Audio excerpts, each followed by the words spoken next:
भारतीय दर्शन शास्त्र और आध्यात्मिक जगत में ओशो एक ऐसा नाम है। नमस्कार, मैं आपका अपना दोस्त मोटिवेशनल विनोद सिन्हा। आज हम लोग बात करेंगे ओशो पर। ओशो एक ऐसा शब्द है जो अपने आप में बहुत ही गहरे अर्थ को धारण किए हुए है। ओशो का अर्थ ही है सागर से एक हो जाने का अनुभव करने वाला। ओशो का अर्थ ही है जो महासागर हो गया हो। ओशो का अर्थ है एक ऐसा महासागर जिसमें सब कुछ समाहित हो सकता है। आधुनिक भारत में पैदा होने वाले सबसे बड़े दार्शनिक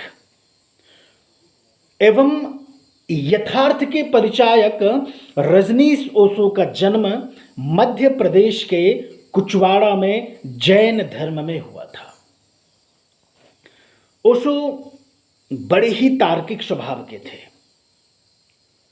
बहुत तार्किक स्वभाव था उनका और हर एक बात को वो तब तक नहीं स्वीकार कर लेते थे जब तक कि वह बात या कोई परंपरा या कोई नियम उनके विवेक पर ठीक ना उतरती हो।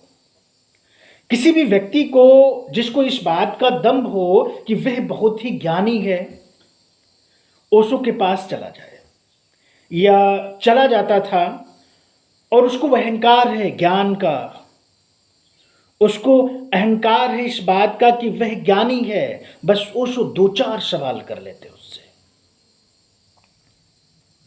उसका सारा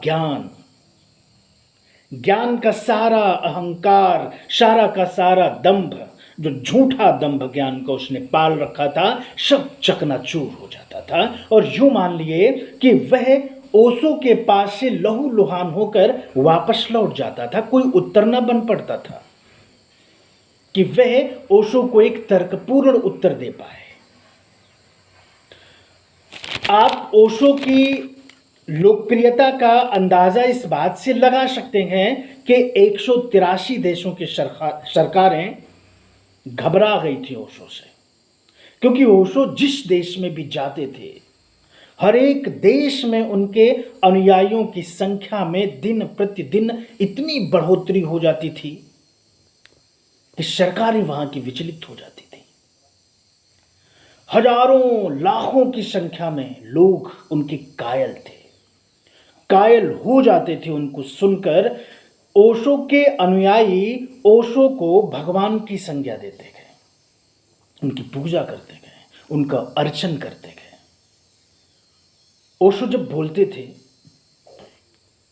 वाकई में अगर आपने कभी ओशो को सुना होगा तो आप अंदाजा लगा सकते हैं कि ओशो जब बोलते थे तो उनकी वाणी सामने वाले सुनने वाले को मंत्र मुग्ध कर देती थी।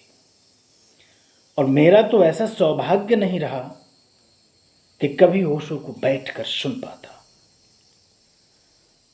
आप देखेंगे, लेकिन आज जब मैं YouTube पर ओशो की वाणी में उनके प्रवचन सुनता हूं तो मुझे तो यूं लगता है कि ओशो की वाणी में जो शब्द हैं वो नर्तन कर रहे हों, नृत्य कर रहे हों, झूम रहे हों, नाच रहे हों। उनका बोलना किसी को भी इतना मंत्रमुग्ध कर देता था कि वह ओशो को जितना सुनता था उतनी ही ज्यादा तृष्णा सुनने की उसके अंदर बढ़ती जाती थी। ओशो के विचार ऐसे जो आपको एक नई दिशा प्रदान करते हो। ओशो एक बुद्ध पुरुष थे और बुद्ध पुरुष जागा पुरुष होता है और जागा पुरुष सिर्फ जागा हुआ ही होता है। कहते हैं कि ओशो ने अपने पूरे जीवन काल में लगभग 1.5 लाख से भी अधिक पुस्तकें पढ़ी थी। 1.5 लाख पुस्तकें पढ़ी थी और माना जाता है, या मैं ये इस बात को पूरे दावे के साथ कह सकता हूं कि ओशो को वो चीजें बिल्कुल याद भी थी। दुनिया का कोई ऐसा टॉपिक नहीं, शायद मेरी नज़र में, और दुनिया का कोई ऐसा धर्म नहीं जिस धर्म पर ओशो बोले ना हो। आप चाहे बुद्ध की बात कर लीजिए, चाहे अंबेडकर की बात कर लीजिए, महावीर स्वामी की, कृष्ण की, राम की, द्रोणाचार्य, कृपाचार्य, भीष्म पितामह, अर्जुन, किसी की भी बात कर लीजिए, प्रत्येक पर खुलकर अपने विचार रखें। संभोग हो या फिर समाधि हो, हर विषय पर बहुत ही गहनता के साथ में बोले, बहुत गहनता के साथ बोले। संभोग से समाधि इनकी जो पुस्तक है, इस पुस्तक को सिर्फ वह समझ सकता है जो समाधि की गहराई तक पहुंच सकता है। इनकी अपनी कुछ पुस्तकें जिनको ओशो ने लिखा, त्राटक योग विद्या की एक ऐसी पुस्तक है। कहा जाता है कि त्राटक एक ऐसी योग विद्या है जिस योग विद्या में माना जाता है कि अगर आप किसी भी वस्तु को 40 मिनट तक एकटक देखते रहें, बस उसे देखते ही रहें, सम्मोहन पैदा हो जाता है और फिर आप अपने अंतःकरण से जैसा आदेश उस वस्तु को देंगे, वह वस्तु ठीक वैसा ही करेगी।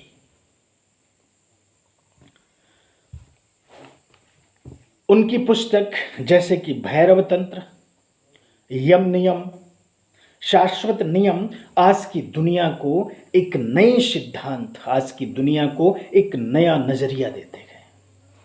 ये मानव जीवन को एक नई दिशा प्रदान करते हैं, एक नई सोच प्रदान करते हैं। यूपीएससी की तैयारी करने वाला प्रत्येक अभ्यर्थी दर्शन शास्त्र में मूल रूप से ओशो को पढ़ता है, और मुझे तो लगता है कि आज के दर्शन शास्त्र में जिसने ओशो को नहीं पढ़ा, उसका पूरा दर्शन शास्त्र ही अधूरा है। ओशो एक महासागर है।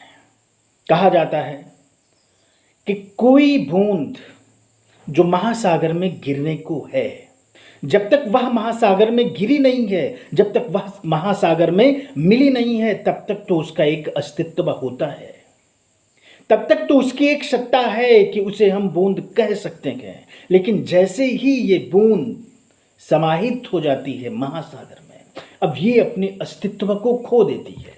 ये बूंद नहीं रह जाती है, ये महासागर बन जाती है। मैं कहूँगा कि ओशो एक महासागर है, और एक ऐसे महासागर जिसमें समाहित होने के बाद में व्यक्ति के खुद का अस्तित्व खो जाता है और वह महासागर हो जाता है। आप ओशो की लोकप्रियता का अंदाजा इस बात से लगा सकते हैं कि अमेरिका के ओरेगॉन प्रांत में 65,000 एकड़ पर